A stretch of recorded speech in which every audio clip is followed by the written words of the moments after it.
Okay, so then after this kind of short introduction on what you're going to see here, a short introduction to the course. So what I would like to tell you today, or what the goal of this lecture today is not that you gain any very in-depth knowledge about something, but you should have a pretty good idea what you can expect from that course. So what are the topics that we're going to cover? Why is it relevant what we are doing? That's something you should actually be able to see today. So first, if you look to the title of our course, which is Robot Mapping, the first two questions which may arise: what's a robot, what is mapping? So a robot is first a device which moves through the environment. And in most cases, this device is equipped with sensors. Actually, all robots that we consider here are equipped with sensors, although there are robots which are actually basically free of sensors, or if so, poor sensing capabilities that it's more or less sensing free, but that's nothing what we are interested in here. So we look into mobile robots that move through the environment. That means they have some kind of wheels, some kind of legs, some kind of wings or propellers, or some means to actually move through the environment. So we're looking into mobile robotics here. Mobile devices that drive through the environment, fly through the environment, swim, whatever you can imagine. And the second thing that actually we look into here is devices with sensors. So some people call actually robots sensors on wheels, which is actually in some sense true depending on the application that you do. It may be sufficient to just have sensors on wheels and some very limited computation power. Depending on the application that you focus on, you may want to have a more powerful robot. But the most important things that we actually use here in this course are the perceptions and also the controls that are sent to the robot. So if the robot says, drive a meter forward, and send this to the motors, and the motors drive a meter forward or approximately a meter forward, that's a valuable information. Whenever the robot has a camera and takes a picture of some part of the environment, or it has a laser scanner installed and gets proximity measurements to the closest obstacle, that's kind of our sensor information. And we want to exploit the controls and the sensor information to gain knowledge. We want to gain knowledge about the environment. That's where we come to the second part of the title, which is mapping. We want to look into robots that actually build a map of the environment. That can be, map is kind of a very flexible term, that can be some representation, some model of the environment. It doesn't need to be a metric map that you may know, or your city map, or your subway map that you're used to. Which are different kind of maps, geometric, topological maps. It's just some representation that the robot uses in order to model the environment, collect knowledge about the environment, and in the end use this for decision making. Any question at that point? Okay. So these are terms which occur in the context of robot mapping. Some of them are closely related to robot mapping. Some are less related, but still influenced by that course. So we start with state estimation. State estimation means we have a state, let's say the position of the robot in the environment, or the position of a landmark in a given reference frame, and we want to estimate this quantity of the state the world is in, the world state. We want to estimate it because we don't know it perfectly.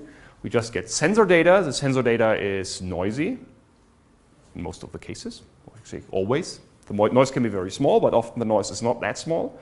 And we want to estimate that state. So, for example, we want to know where the robot is, or we want to know where a landmark is in the environment. So this is what often said with state estimation.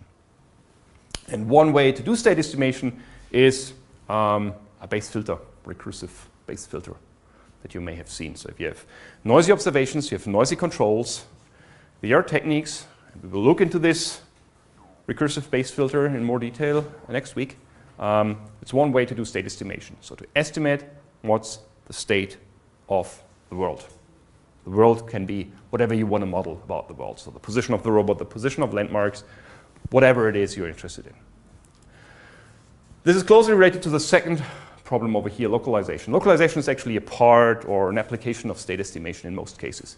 It means we want to estimate where is our device, our sensor, our robot. So where is it in the world? We want to estimate the location of the robot. We often talk about the term pose here, which is often referred to as the location, the XY coordinate, for example, as well as the orientation, the angular orientation of the robot. So where does the robot look? Which direction does it look? That's something which is often referred to as pose, whereas location often means just the xy coordinate. This is different in different fields depending on whatever. In robotics, it's kind of, or coined into a kind of a standard to do it like that. We have other fields. There are other fields which do mapping, which are related to what we're doing here. They may use a completely different terminology. But that's a standard thing most people use in robotics. Okay, then we have mapping.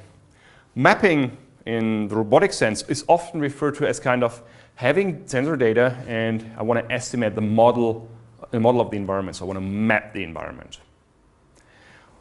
In a lot of aspects, this mapping means that you know where your sensor is. This is not the case in the general mapping framework, but in robotics, if we talk about mapping, we typically mean we know where the sensor is and we just want to estimate the quantities that we see. For example, we know the position of a sensor here, and I want to, for example, with this laser measurement device, I want to measure where is this wall with respect to the position of the laser pointer here, and then that's the measurement, and I just want to estimate where is that wall. That's something which is mapping. If I don't know where this sensor is, that's typically a combined problem, which includes localization, telling where this device is, and mapping, telling where that wall is.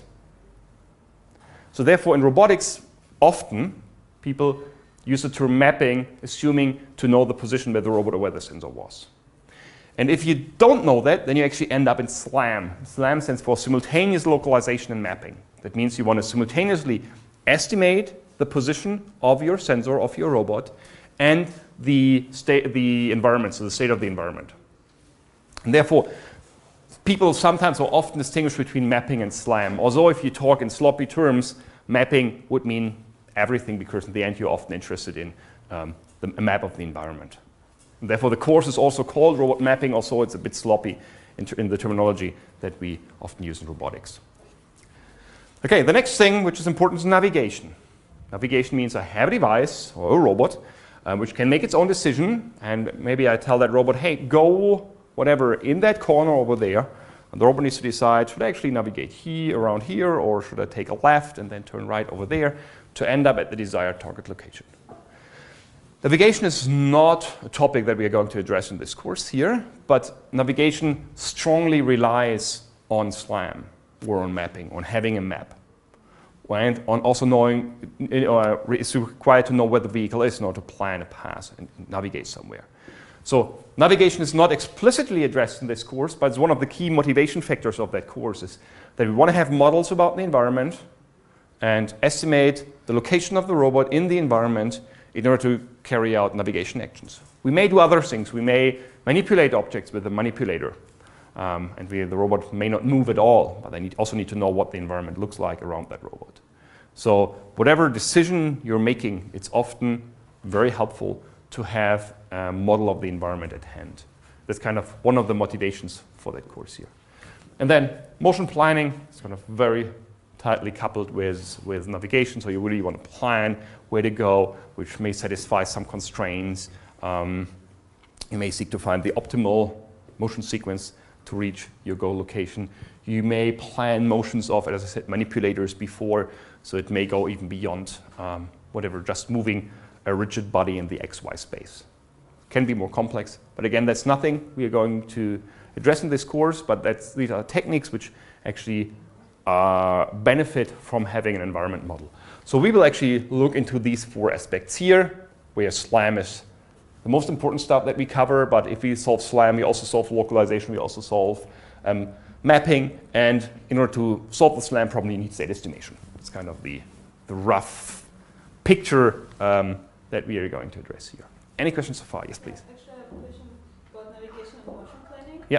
I didn't get actually the difference between them.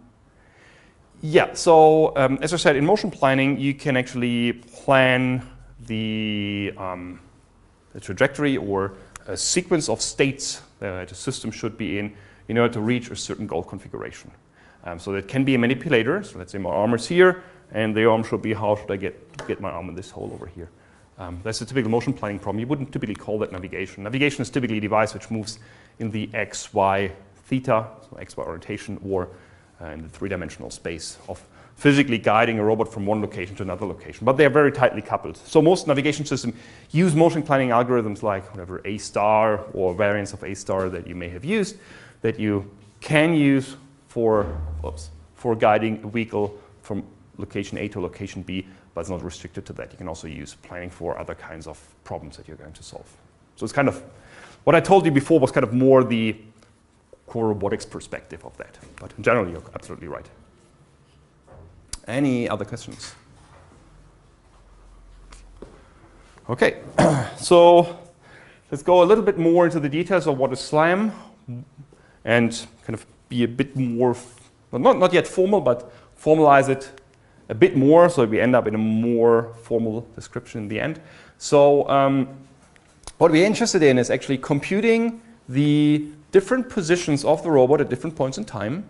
It's kind of a trajectory or a path that the robot took, as well as a map of the environment or a model of the environment. There are different types of environment models that you can imagine. We'll discuss them on a high level, at least during this course today. And, but that's kind of our main objective. And then we have the problem I said before, localization, which means estimating the robot's location. So this actually means estimating the trajectory. So where has the robot been at different points in time? And then we have mapping, which is actually trying to build a map. So want to have an environment model. And SLAM, simultaneous localization, means doing this at the same time. And in reality, these localization, the mapping problem, I don't want to say they don't exist, but in the end, you always need to solve the SLAM problem. Unless you have some external, absolutely great, whatever tool, sensor. If God told you where the robot was at different points in time, yes, you can do mapping. And if the robot told you exactly what the environment looks like, yes, you can do localization. But quite often, these are things which strongly interact with each other. So if you don't have a model given by someone, which you assume to be right, you typically need to do some form of SLAM to solve both problems at the same time. It may be that the environment model that you have is sufficiently good or sufficiently accurate that you can say, okay, I ignore the rest and just do localization. In this case, it exists. Or if you say, I have such an accurate whatever, my robot moves on, I don't know, a rail, and I perfectly know it is on the rail with some other means that I can focus on the more challenging task of just modeling what the environment looks like. In this case, you can also separate that a little bit. But in reality, you're mostly faced with simultaneous localization and mapping, even if you're only interested in what the environment looks like or where the robot actually is. Okay, so just to make the point why, to illustrate the different properties of these problems. So what you see here is a robot at different points in time. So t equals 1, t equals 2, t equals 3. The robot moves through the environment on some trajectory. We typically don't consider this as a continuous process, but at discrete points in time. Say every second, or every time the robot takes a sensor measurement.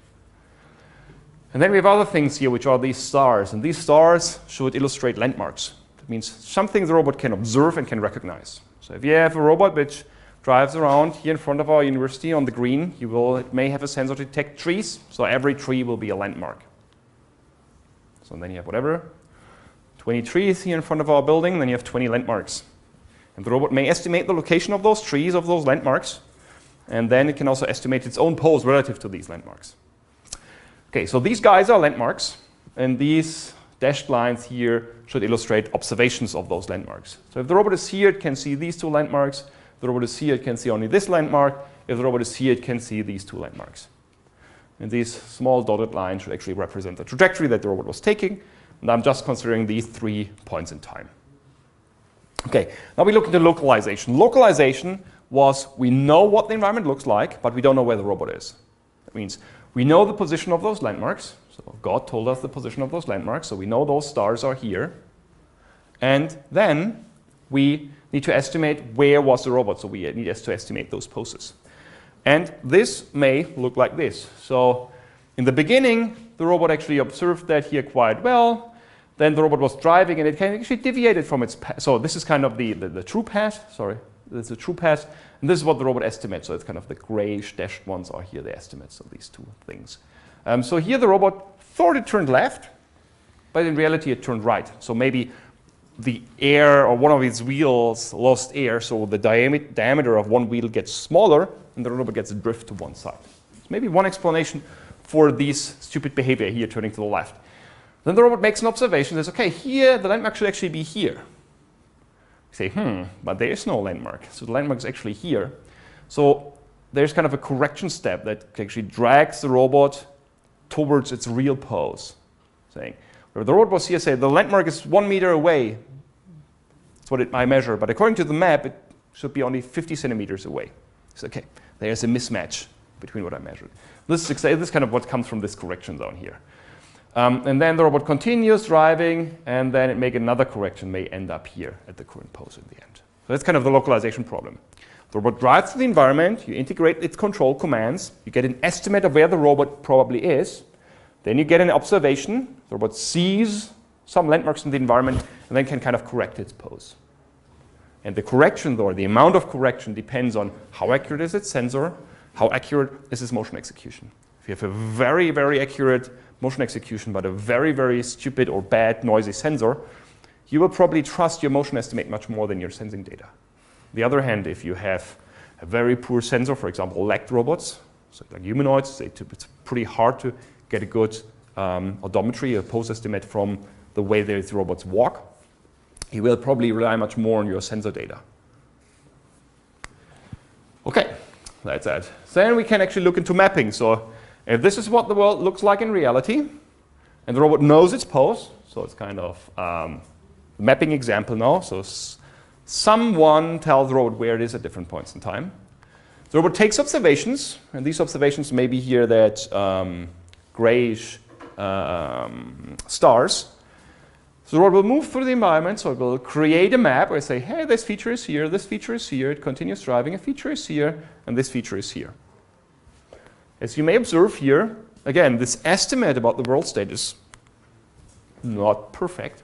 I mean, the position of those landmarks are not exactly where those landmarks are, but this is just a result from your noisy sensor data.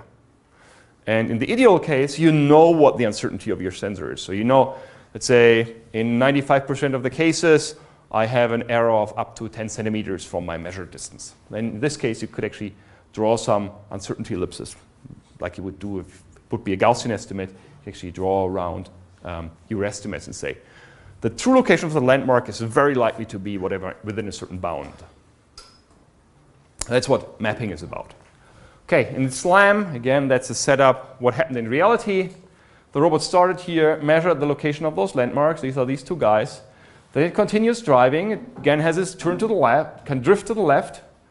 Then it measures the other landmark. So this is now this over here. And since it doesn't know where this landmark is in reality, it just adds this landmark to its map, to its self-built map. And it cannot do this correction step, or only maybe to some degree, that the robot did in the localization example. And then it continues driving. So here the estimated trajectory of the robot will be this one, although in reality the robot took this movement, and the grayish stars is what the estimated map would look like, and this is substantially different from what the real map looks like. So there's always an error in our estimates. So in all realistic situations, there's an error in the estimate. What you may have seen here or guessed here is that actually the map estimate depends on the localization accuracy. So this map is less accurate than this map over here, where I knew the pose of the robot. And if I know where the, and so this pose estimate, where I have this correction here, so this guy's dragged down here, is more accurate than the pose estimate of this in the SLAM context. So whenever I know what the environment looks like, I can better estimate my pose. And if I have a good estimate about my pose, I can actually build a better map. That's also why this is often referred to as a chicken or egg problem. So a map is needed for localizing the robot, and a good pose estimate is also needed in order to solve the mapping problem. So there's a dependency between what the environment looks like, or the model of the environment, and how well the robot can localize itself, which again influences on how accurate my model there is. So this suggests that this is a kind of a joint estimation task. We cannot fully decouple localization from mapping. We actually have to solve that at the same point in time, and that's the reason, or that's our main motivation for the SLAM problem. And if we do that, then we can actually, so we can solve the SLAM problem. We have the most important, let's say, tools at hand or means at hand in order to solve the autonomous navigation problem. Having a robot which I can just specify its goal location, and the robot is able to navigate there. In order to do that, it needs to know what the environment looks like, and it needs to know where it is in the environment in order to reach its goal location. And so solving the SLAM problem has a direct impact on the applications that we can actually build with mobile robots. And their typical applications, or it's kind of having a working SLAM system at hand, is still something that a lot of robots actually miss, and as one of the limiting factors today to, let's say, dramatically increase the number of robots for service tasks on factory floors. So, for example, on factory floors, this problem is typically solved by just screwing the robot to the ground. So the robot cannot move. Then you don't have a localization problem, and you typically don't have a mapping problem. And that's a way how kind of industrial robotics solve this problem. But as soon as you have more flexible production lines where, let's say, manipulators are on wheels and can drive freely in the environment, this really becomes an issue. And even for other applications, so if you have, for every kind of whatever logistics service task where a robot needs to transport goods from A to B, this technique is needed. You can argue, oh, you can build a map once manually and give it to the robot and only do localization. It's partially true, but still, if someone changes something in the environment, if new goods arrive and the path is blocked, the robot needs to replan, how can all this be taken into account? So having a working SLAM system which solves mapping and localization at the same point in time is not something which is just academically interesting or interesting from an academic standpoint, but it's also a direct impact on real-world applications. And today, there are some systems which can actually solve the SLAM problem quite well. Sometimes this is a compromise between having a good estimation technique and making some assumptions about the environment, or having certain requirements, like a certain type of landmarks that are ensured to be always visible. So some constraints that maybe need to be fulfilled on a factory floor. And if these constraints are fulfilled, the system is guaranteed, or not guaranteed, but is very likely to work. So there are compromises between that, but SLAM is still an open and interesting problem. So there are different applications that you can envision. So for example, in your home environment, you can think about your Hoover, your autonomous Hoover robot. You may have whatever a Roomba robot at home, which is kind of one of the cheapest robots you can have for hoovering your ground. This robot actually has also an interesting strategy that it says, I actually ignore the SLAM problem. I just do random walk. I just drive randomly through the environment, and as time goes to infinity, I will have cleaned that room. The advantage is if your room is small, this time it doesn't really need infinity, doesn't need to approach infinity to actually clean your room, but that's kind of the very uninformed, very, very trivial approach. Whenever you want to have some systematic cleaning or some guarantees you can provide, then you would need to go beyond that. Gets a little bit more tricky for lawnmowers. So autonomous lawn mowing is also something where you can actually go to every big Home Depot-like store, and for whatever less than 2,000 euro, you will actually find an autonomous lawnmower. They get a little bit better in that sense. Also, they typically don't explicitly build a map, but they typically want to know where their charging station is, because at some point in time they need to go back. So again, they typically do a compromise here, so you have to install some wires in your garden. Whenever the robot drives over this wire, it can say, okay, I shouldn't go here. So therefore you can prevent your robot, whatever, falling in your pool or whatever it can happen. And it also helps the robot to maybe drive back to its base station and for example, recharge. So they are compromised, but there's the lawn mowing industry right now is really, really interested in getting that SLAM problem solved in a really, really robust manner, because they want to avoid that people need to install this wire below their lawn that allows a robot to work safely or operate safely. So there's real interest in kind of getting rid of that, just putting the robot there, switching it on, maybe telling him don't go here, don't go there, but then go ahead and start working without having whatever an expensive or time-consuming installation which needs to be done. And so that's another application. The other applications like unmanned aerial vehicles, surveillance tasks, for example, or land monitoring tasks after disaster missions, or for example, patrolling and estimating the quality of the ground, crops. Crop sensing is also kind of a big agricultural application for autonomous airplanes or autonomous helicopters. So different kinds of surveillance tasks actually require to know where the robot actually is. The advantages for flying auto vehicles, at least if they are on a larger scale, GPS is a pretty good post-estimation technique. So they actually, a lot of the problems simplify if you have those means at hand, but you may have applications where you don't want to rely on GPS or where GPS is simply not available.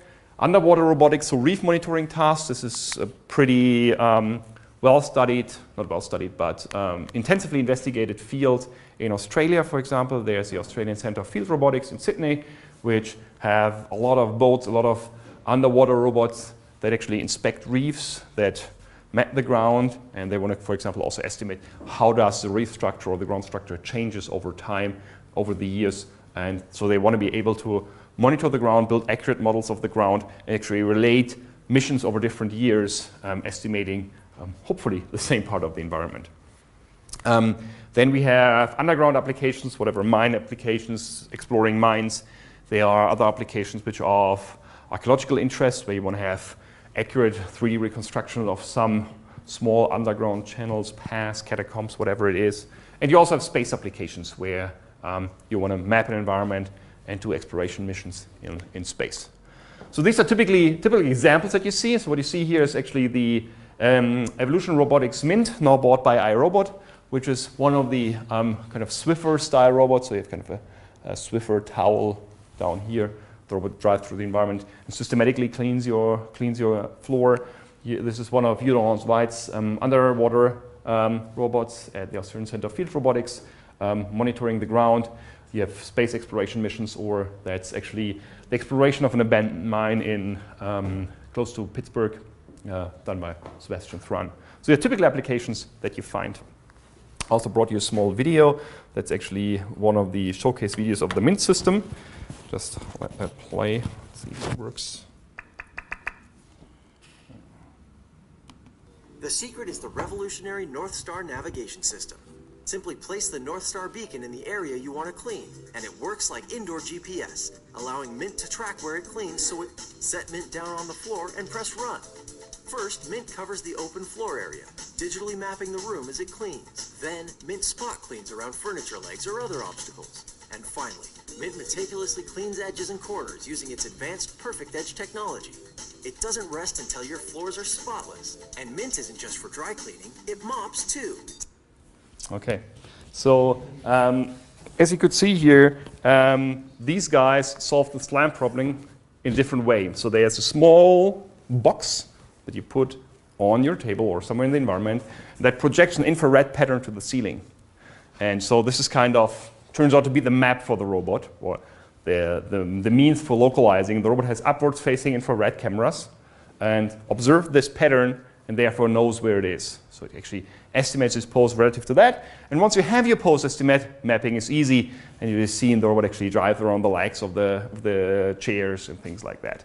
And so that's kind of one way how they solved the, actually in a quite elegant way, the pose estimation problem, because there's no expensive setup. You just need to put that box somewhere, switch it on, and it's an invisible pattern at your ceiling. But for example, I'm not sure how well it works if you have these really old buildings with really high ceiling. That's questionable. Or if you have a robot which goes to different rooms, you would have multiple of those different base stations somewhere.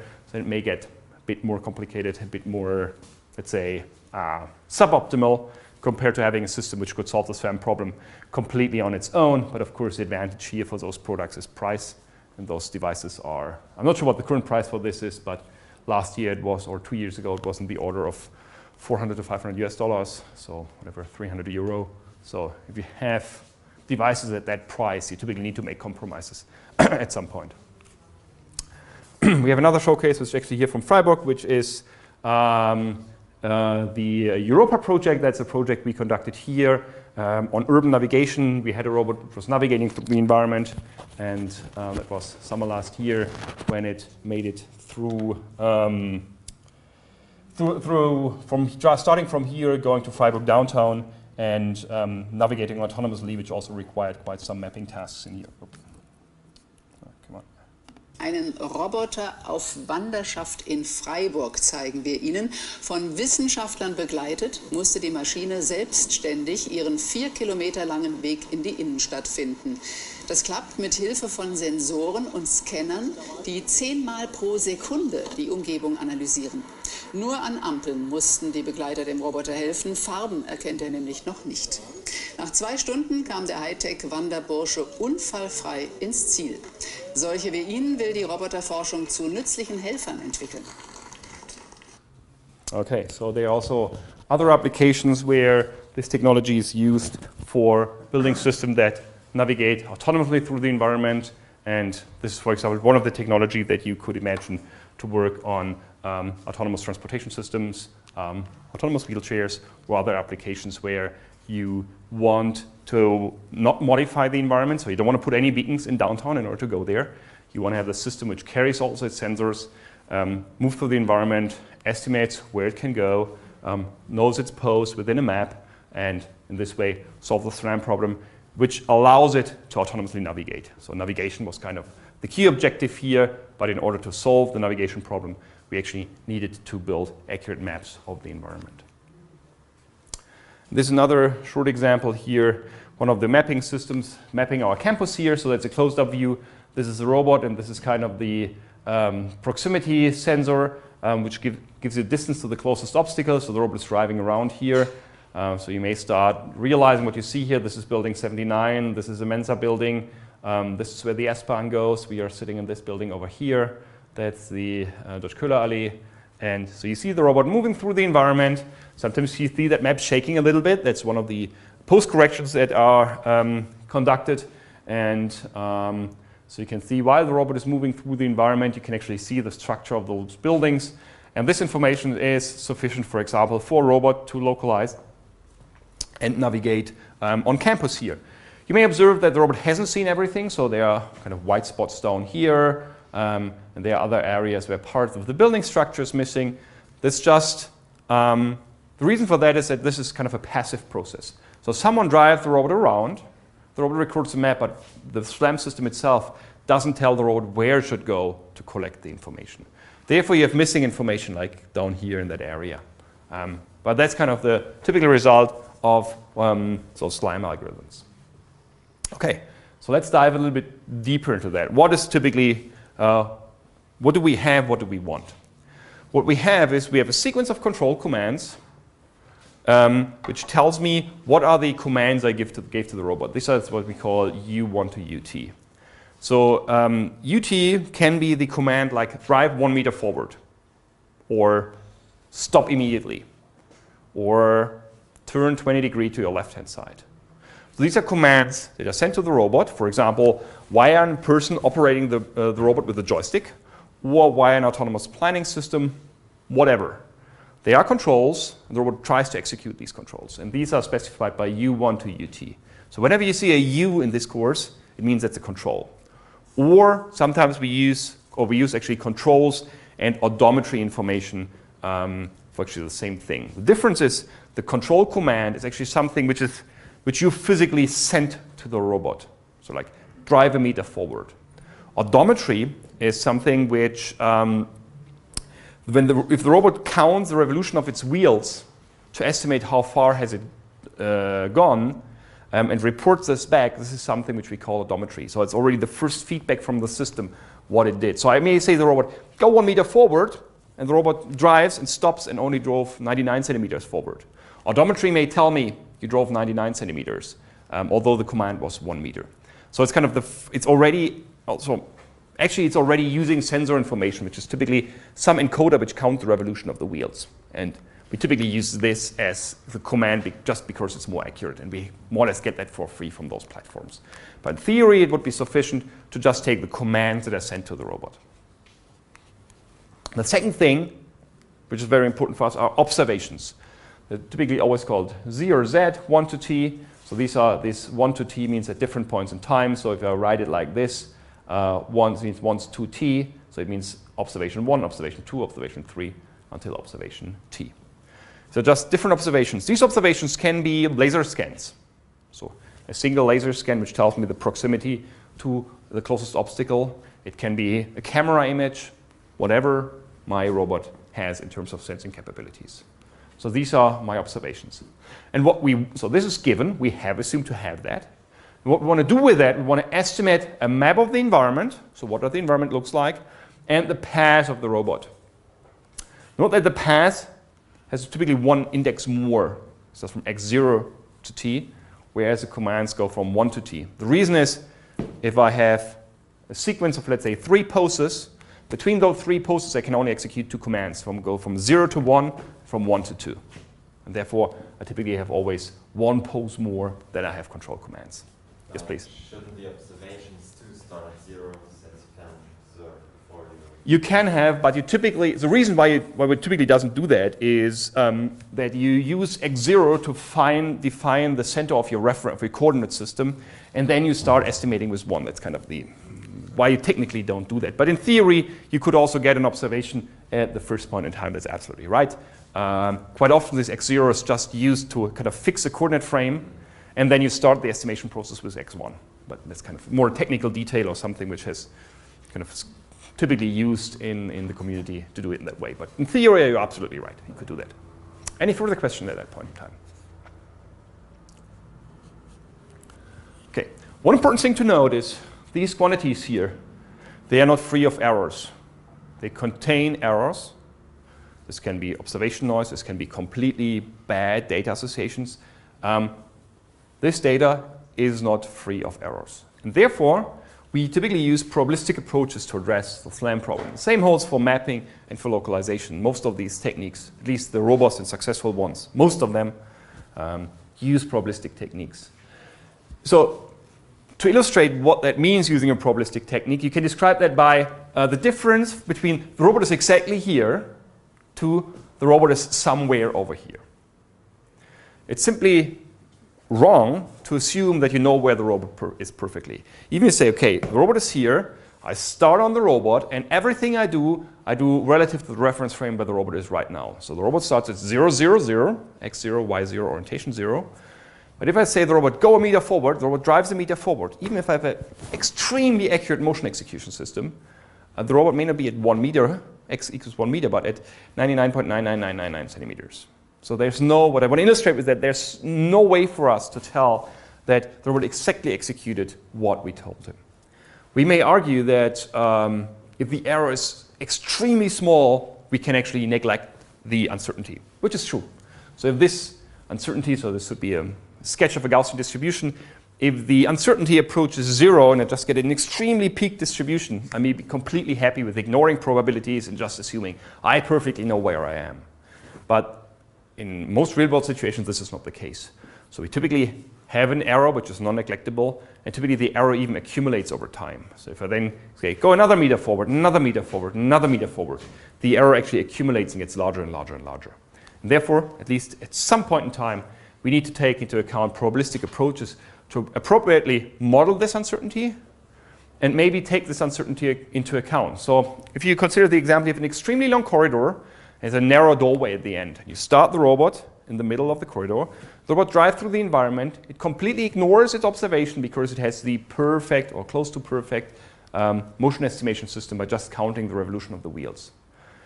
At some point in time, it will make a small error to the right and left-hand side. At some point in time, it's super tiny. But as the corridor is very long, I mean, it may not pass through the door at the end of the corridor. It will smash into the wall. And if you say, but I'm still super, super accurate, I just say, yeah, just make the corridor 10 times longer, 100 times longer, 1,000 times longer. At some point in time, you will actually collapse. And the same with these probabilistic techniques in uncertainty. It may be the case that your sensor or your motion execution system is so accurate that you can ignore that, ignore the uncertainty.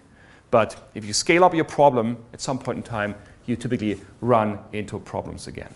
And that's a reason why we use these probabilistic approaches for most of the techniques we do here in robotics, so not only for mapping and localization, but for most of the real-world problems in robotics that we do. We use these probabilistic techniques because they're just very, very great tools to reason about uncertainty. They come at a price because modeling that is typically very challenging and computationally very expensive. And one often has to make simplifying assumptions like the error is distributed according to a Gaussian distribution or something like that. But nevertheless, it's better than saying there's no error. I perfectly know what the world looks like. Okay, so what does it mean? In the probabilistic world, we said we want to solve the SLAM problem. We want to estimate the path of the robot and what the environment looks like. So we can specify this in that way. So we have this P of, which is a probability distribution. Then we have this x0 to t, which is the path of the robot through the environment, its trajectory.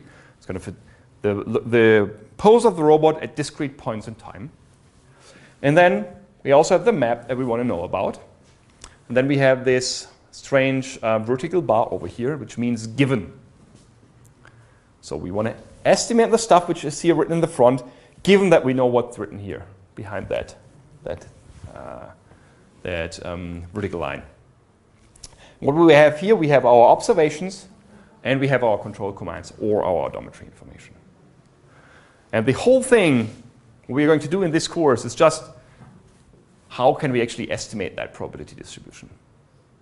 That's kind of, if I should present the course in one slide, that's actually what we're going to do. And we're using different techniques in order to get a hopefully good estimate about where the robot is and what the world looks like. And the choice of the technique that we use depends on the assumptions that we can make. If we can make assumptions that, let's say, we have distinct landmarks in the environment, we have certain sensing probabilities, like we have a sensor which has a Gaussian error. There are certain estimation techniques which are well suited to solve that problem.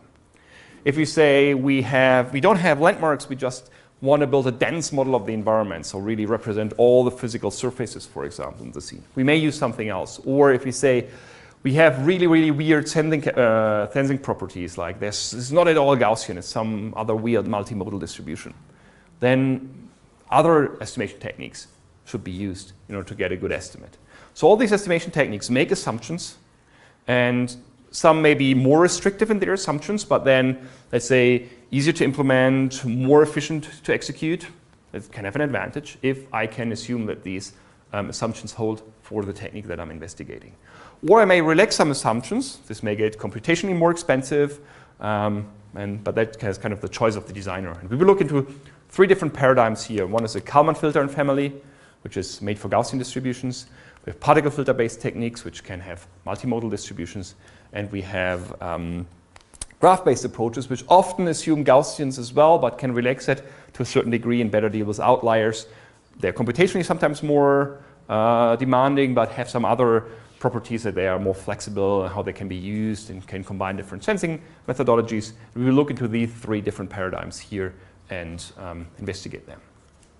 Okay, so we said we want to estimate this guy over here. So this is something that we also call the full slam problem.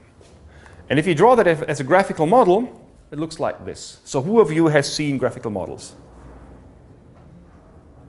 Okay, so a bit more than half of that. Okay, so I'll briefly explain what it is. So what you see here, you see these circles, and you see variable names in these circles. And those variable names you have seen before. So these are observations, these are controls, these are the positions of the robot, and this is a map of the environment. And these errors represent dependencies between those variables. And you can actually read these errors as influences. That's the easiest interpretation. You say an error means influences. So for example, if I'm interested in estimating the current pose xt of the robot, I look to the variable xt minus 1, that is the position at the previous point in time, and there's an error from xt minus 1 to xt.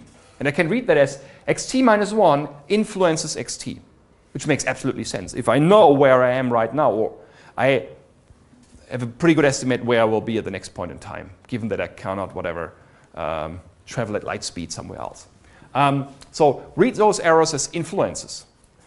And we can say, for example, here we have the previous pose and the odometry command executed both influence the new position. So if I know where I was and I know which command I executed, I have a pretty good means to estimate where I am. So given I've started here and said go 1 meter forward, go 1 meter forward, so I'm somewhere around this pose with a quite high likelihood. I'm not perfectly there, but I'm somewhere nearby.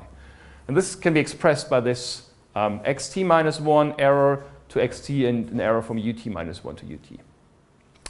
If you look to the observations, what we're going to observe depends. So for example, the landmark or the position of the whiteboard here, it depends what the world looks like. So where is the whiteboard in space? And it depends on where I am. If I'm here and observe the whiteboard, it would say, okay, it's 1 meter to my right-hand side. If I'm standing over here, it will be 2 meters to my right-hand side. So it first depends where is the whiteboard in the environment and where is the sensor. And if I have these 2 information, I can probably get a good estimate of what I'm going to measure. And yes, please. Is the M is the map, right? And yeah, or what the environment. You can even see that at the environment. You can also see, if you see this as landmarks, let's say distinct landmarks, is this where are those landmarks in the world? Okay. So it's not the map and build stuff and that. So it depends. So yes, it's a good question. So the important thing is what the world looks like. But given that I build a map, this map should tell me something what the world looks like. So my estimated map also tells me something about what I'm going to observe. But in general, you're right. What I'm interested in is the environment itself. Okay, and we have those variables which are here, which have this this dark gray background over here. That means these are the variables we want to estimate. So these are our unknowns, and the other variables, these gray variables here, are our knowns. So these are the unknown quantities, and these are the observed quantities. And these graphical models, so we won't use them very often in this course. They are kind of a nice way for illustrating dependencies and also assumptions, independence assumptions that we make. Because if you have an arrow from here to here, it means if we want to estimate the xt, we should take into account those variables which have an arrow pointing to that variable, because it means they are influenced by, so xt is influenced by xt minus 1. So if I know xt minus 1, I get a better estimate of xt.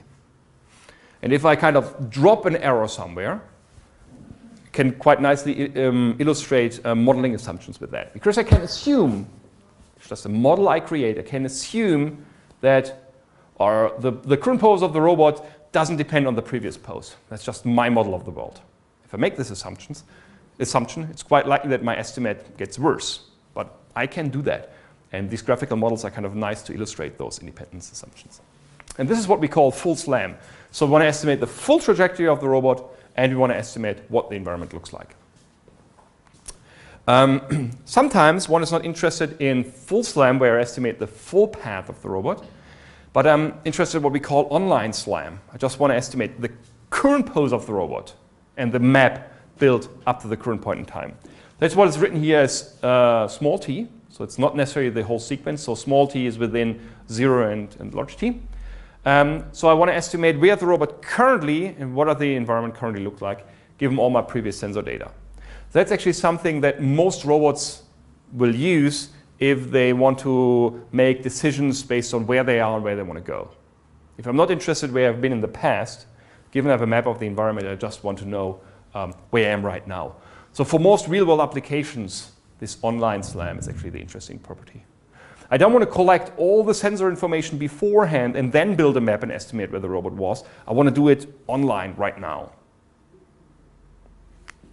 Okay, if you write that as a graphical model, we have exactly the same structure over here. But we typically only have the grade area variables, so those variables that we want to estimate is only the last pose. And the previous ones are not interesting for me anymore. From a mathematical point of view, this means we need to integrate out all the previous poses. So if you're only interested in estimating the position at time t and the map of the environment, this is actually an integral over all the possible locations at x0, all the possible locations x1, x2, x3, until xt minus 1 of the full SLAM posterior. Right? If I integrate out the variables, I kind of remove them from my estimate. So this is a full SLAM posterior. Here's x0 to xt. And if I integrate out x0 to xt minus 1, I actually get the probability distribution, which is the variable xt, just the current point in time. This holds for all variables. So if I have a joint probability distribution, P, A, and B, so just two whatever quantities I want to estimate. I can actually say P of A is the integral over all possible B's, Okay, or let's say, let's write it informally. I integrate over all b's of p of a and b db. And so what remains, if I integrate over all possible outcomes that b can take, I end up having the probability distribution about a. And this is exactly the same thing I do here. So there's no black magic in there. It's just the integral of all those positions, and how these integrals are solved is kind of recursively one at a time. So if I go from xt, if I go from x0 to x1, I do that estimation step and get rid of x0. And then next point in time, the robot moves from x1 to x2. It moves from x1 to x2 and then integrates out x1. Kind of a successive iterative process while the robot moves through the environment. So at every point in time, one of those integrals is solved. Okay, so that's kind of our graphical model for online slime and the corresponding distribution down here. And different techniques we will see in this course solve the online SLAM problem or the full SLAM problem or a variant of that. And just depends how I model my problem and which technique I'm going to apply to solve that. Okay, so one motivation just to say, why is SLAM actually a difficult problem?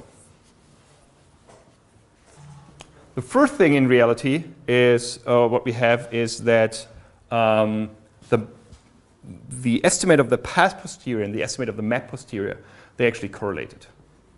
They're both unknown and they're both correlated. So we don't know the path, we don't know what the environment looks like. We want to estimate both. And at the same time, those estimates are correlated. So they depend on each other. So okay, we have an example here. So let the robot drive through the environment, measures those two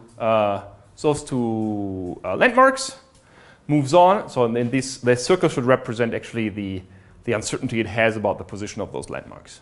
So it doesn't know anything. This is the true locations of those landmarks. And so it estimates this guy's over here, this guy sits over there. And then the robot moves on. While it moves on, it ends up being here, but it doesn't really know where it is. So it has kind of a mean estimate and an uncertainty, for example, in here. So you can see that here the uncertainty was basically 0. I just started off the robot. It said, okay, I started 0, 0, 0. That's the center of my reference frame. Here I go. Perfectly know where I am. Now I go 5 meters forward, but I don't really know if I went 5 meters forward, maybe 4 meter 50, maybe 5 meter 50, maybe a little bit to the right or to the left-hand side. And therefore, I have this uncertainty over here. So motion increases the uncertainty of the system. Right? Okay. Okay. Then again, the robot measures these two landmarks.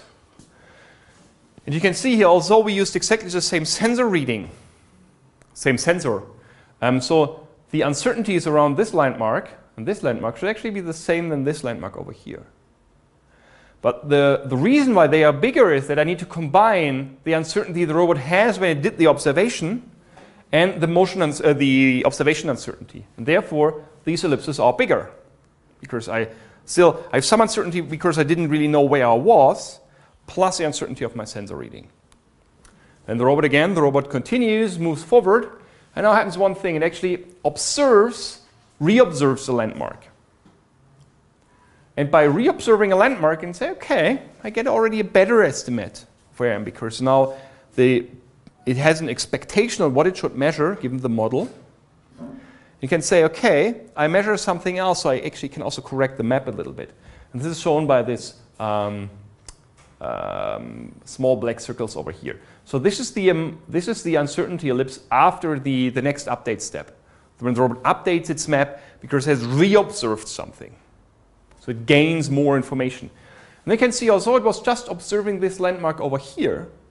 And if it gets more certain about the location of this landmark over here, it will automatically get more certain about where it has been before. Because if I know the position of this guy better, this will also reduce the uncertainty of this estimate because I made an observation from here to that landmark beforehand. And so all the map estimate, the position of the landmarks in this case, and the estimate about the poses where the robot has been, they are actually correlated. So if I gain information about one part, this impacts all the other. And so given that there is a dependency, that means I cannot estimate them separately. I cannot say, I only estimate the poses and then solve the mapping problem. That's something which typically doesn't work because you neglect the dependencies in here. The second thing why SLAM is a difficult problem is data association. So if the sensor observes something, I need to actually relate what I see to what I've seen before. So for example, if I go back to this example, exactly in this situation, so next one here, the robot now makes a new perception and says, okay, what I've seen here is exactly the same landmark I've seen before. In this situation, it may be easy because there are not many landmarks, but assume that here are 10 landmarks really close together, nearby. It's quite likely that you kind of flipped the association, depending on how distinct those landmarks are. If these are all identically looking poles or trees, making data association errors is quite likely, but if they are, let's say, have a very good feature description, that may not happen that often. But in practice, it happens from time to time that the robot confuses two places or two landmarks. And the other thing is that also the uncertainty of the pose estimate impacts the data association. So let's say this is my uncertainty at the moment, and I get an observation which is kind of, I see these two features, these green dots. So I can either be here, sitting here on the left, or I can be sitting on the right. And okay, this situation is especially constructed to illustrate that both have exactly the same likelihood. So just because I have motion uncertainty or uncertainty in my current pose estimate, that makes data association harder. And the other thing is that picking the wrong data association here actually leads to a wrong estimate. Because if I say, okay, this is the right data association, so I know I can't be here, so this uncertainty will get smaller and the mean will shift towards this position. If I, on the other hand, say this was the right thing, then the position of the robot moves more to the right-hand side over here. And so then I get this observation, if I assume that this observation is right. And so in this situation, this would be the uncertainty of the robot probably. And in this situation, that would be the uncertainty of the robot. And so the uncertainty gets smaller, and if I did the wrong association, I get a wrong estimate of my uncertainty. And that's something I don't want, because I can typically get overly confident of where I am, and this is something which is not true. So I get an inconsistent estimate. That's the kind of reasons why SLAM is a non-trivial problem. I have these dependencies between those variables, and I also have this data association errors. These are two things why it is still a tricky problem. At that point in time, are there any questions? Okay. So then we would like to go quickly through a typical taxonomy of SLAM algorithms. So how can you describe different SLAM algorithms, what makes them distinct? The first thing is on kind of what kind of maps do they estimate. We have one class of approaches which generates volumetric representations. So like, for example, if you see this over here, that's actually building 52 and 51 on our campus, built with a robot which was standing here having a Pentil laser scanner and building a map of the environment. So I get really this physical structure of all the surfaces of all the points that I can observe. Or there's also something you will see quite often in this course. This is a typical 2D map. White means free space, black means occupied space, and gray means, I don't know, robot has never seen that part. So this is like an architectural floor plan, but just adding all the furniture and all the stuff which lies around in the apartment or in the building. And so this is also a volumetric representation in 2D. So you have the free space over here, and you have the black points, which are obstacle locations. In contrast to that, you may have feature-based approaches, which do not attempt to model all the objects in the environment, but they just want to represent distinct landmarks. This example here, this is the Victoria Park, University of Sydney in Australia, and it's one of the kind of very famous data set they recorded a lot of time ago. And they had trees over here, and they had a laser scanner and was just estimating circular things. It was assumed to be the trunk of the tree, and every tree trunk created a feature. So just drive around and just want to estimate the position of those features. If you know where all the trees are, you can even localize a robot with this feature-based approach. The advantage of this feature-based approach is that it's typically a very compact representation. I just need to store the position of those trees. It's kind of really nice from a robotics perspective. On the other hand, it requires to have means to say this feature I see here is exactly this tree there, which is often hard to do, or depending on your feature, depending on your sensor, it may be hard to do. And these are kind of the disadvantages of those feature-based approaches. There's always a pro and a con for both sides. If you're happy on localizing, you just want to, you have some distinct landmarks, feature-based is a nice approach. If you don't know what you're going to expect, or you really want to all the obstacles in the environment because you want to navigate with that and need to do obstacle avoidance, this approach may be better. Depends on your application, on your estimation technique. The second thing that people often differentiate are topological approaches versus geometric approaches. In one situation, you try to estimate really the geometry. So this is kind of a typical map you can buy or get somewhere. So these are the streets. It's not Google Maps. It's kind of the old style maps look like that. For those of you who haven't never seen them. So these were the streets. These were the buildings. So this is a typical geometrical representation of the environment. What you see here is a subway map and of Paris, I guess. Yeah, Paris. And what you see here only are the connections between places. And even the position of those places may be not exactly at that geometric location. So the distance between those two places may be dramatically different than the distance between those two places. This just describes you how do I get from A to B using the subway. And for solving subway navigation, that's much more convenient than representing the subway in a geometrical way. Because you don't care whether the subway train goes exactly, just want to know if I board whatever train number 8, I get to that station. So depending on the application you're trying to solve, topological representations may be better than geometric representations, as well as the other way around. Again, topological maps are very compact. You can describe them in a nice graph. You can use standard planning algorithms like A*, which operate on graphs. So using these topological representations can be advantageous. Nevertheless, most approaches use geometric approaches. So topological approaches were pretty popular 10 years ago, something like that. There are some people who try to, again, reestablish topological approaches as some nice properties. They have some nice properties. I want to say the difference here, something else here. But for most robotic applications, geometric models are the models that are chosen and that people use. Other things is known versus unknown correspondences. So does a SLAM algorithm that I develop assume to have perfect data association? That was the example we had before. So if I get this observation, do I know that these were these two landmarks, or do I have simply no idea? Some approaches make or most approaches actually assume to have perfect data association.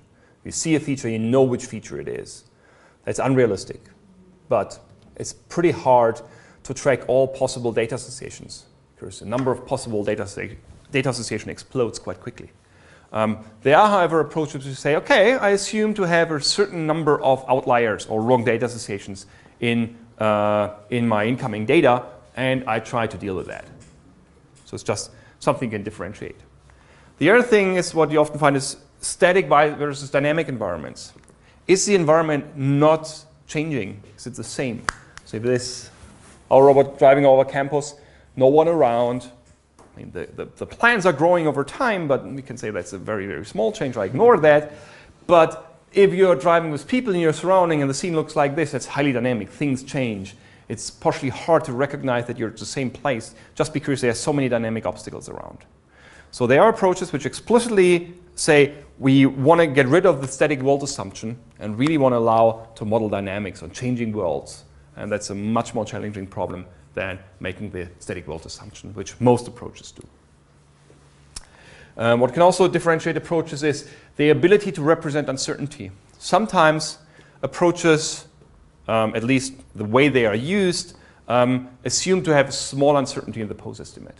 So it cannot handle dramatic errors in the pose estimate. So the robot says, okay, I'm quite likely to be somewhere over here versus I can be here, somewhere over here, or here, or here, or here, or here, or here, or here. It's just a number of different hypotheses the system can maintain or the way the uncertainty is represented. For example, if I have a Gaussian distribution, I can simply increase my variance and I get a bigger uncertainty without making the representation itself more complex.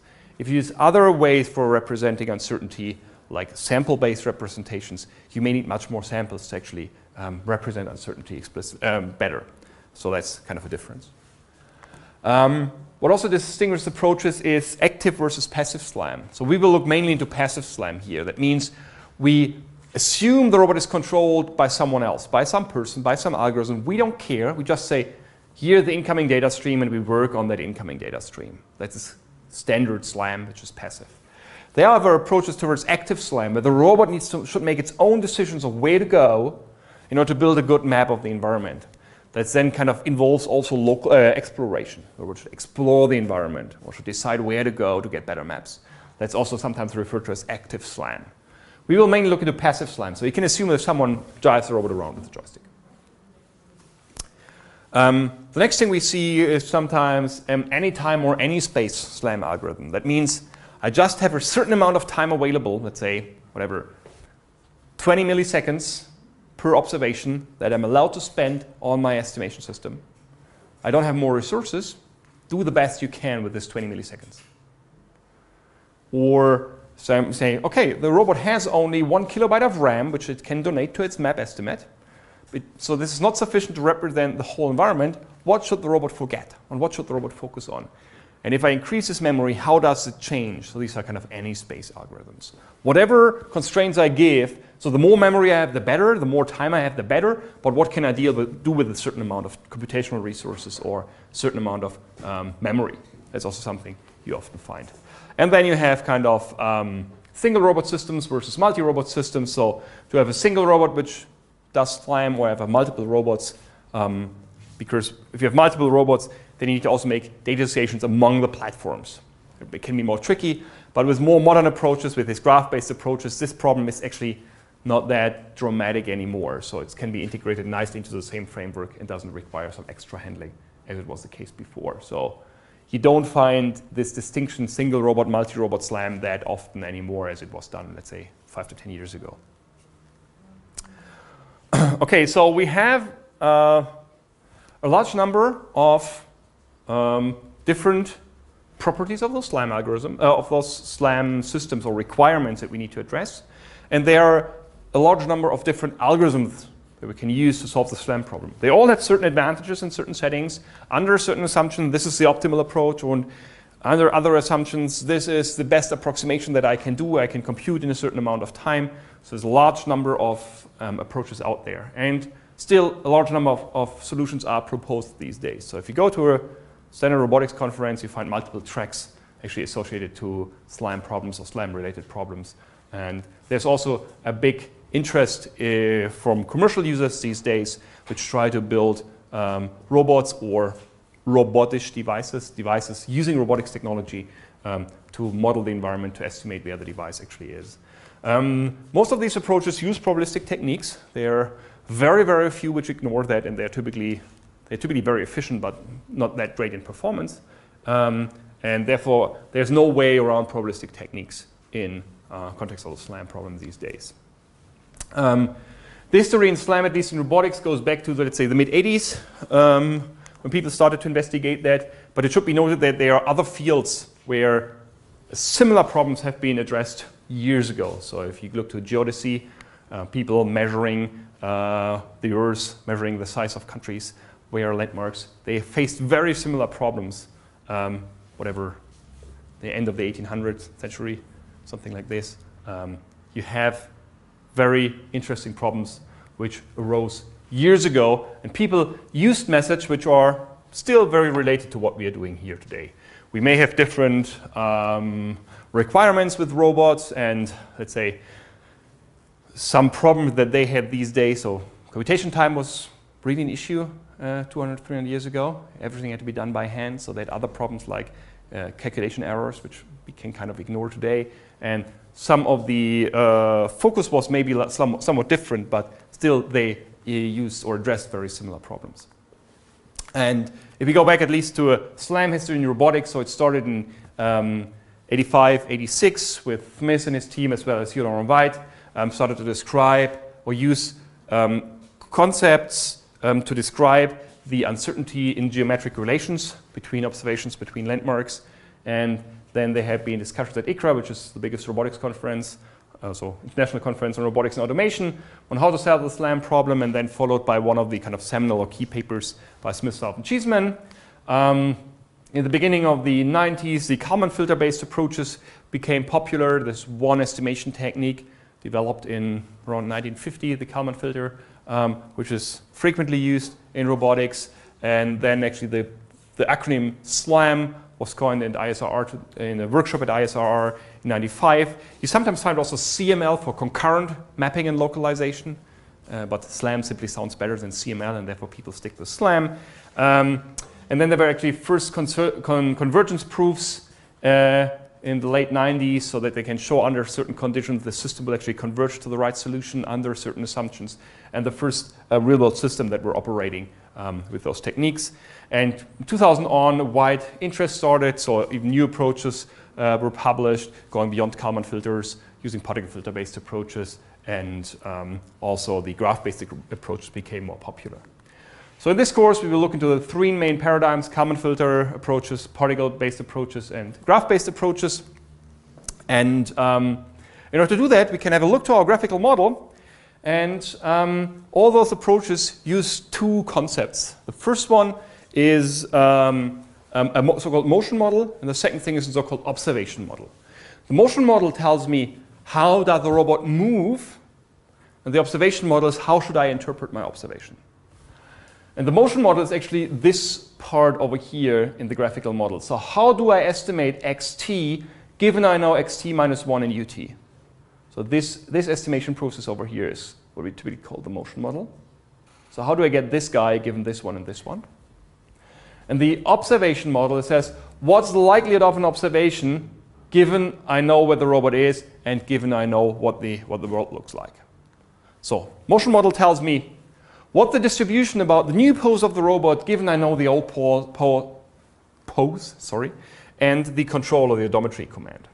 So given I know I was here, given I said go a meter forward, what the probability distribution of where I end up? That's the motion model.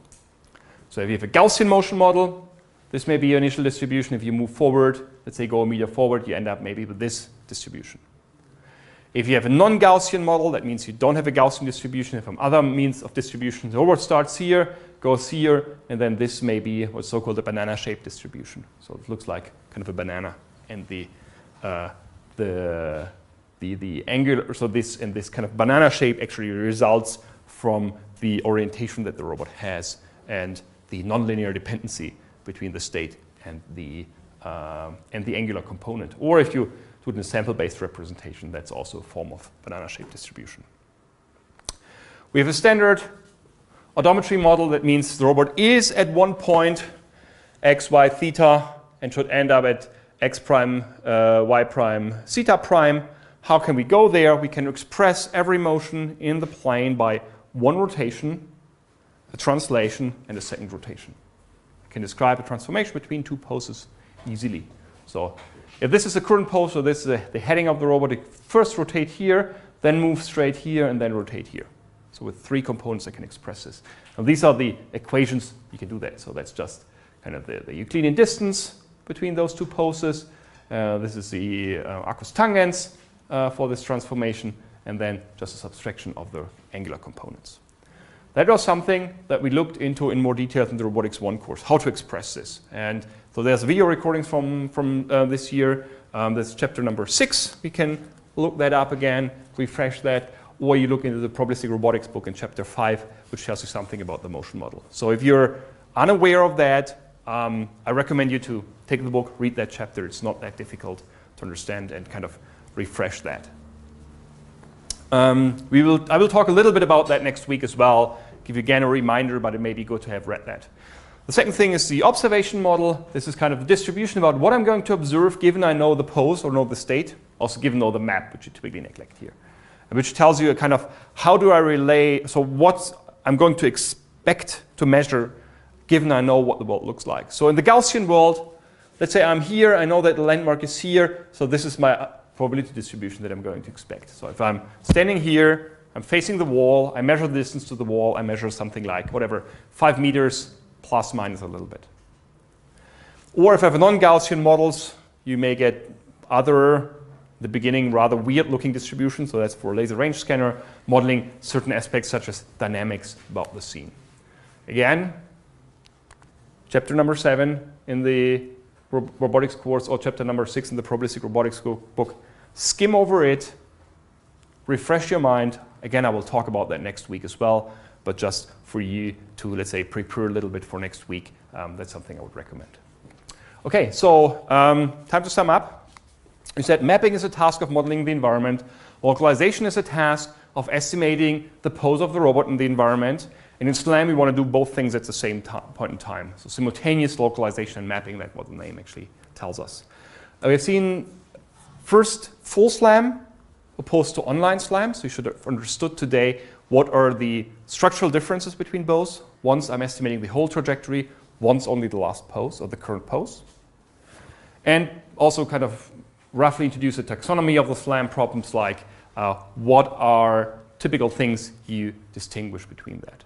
I tried to do a last slide for every course here and giving you kind of literature where you can actually revisit these topics or read it again where you find more details. So the overview you find in the Handbook on Robotics and the chapter on simultaneous localization and mapping, subsections 1 and 2 are the things we covered here today. So you can read that there.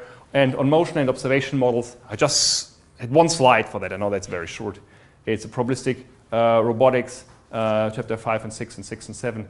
You find that, 5 and 6 in the probabilistic robotics book and 6 and 7 in the robotics course, where there's also video recordings from last year. So if you want to know more about that, read through that, although I will talk about these models in the context of the base filter next week as well. That's it from my side. Are there any questions from your side?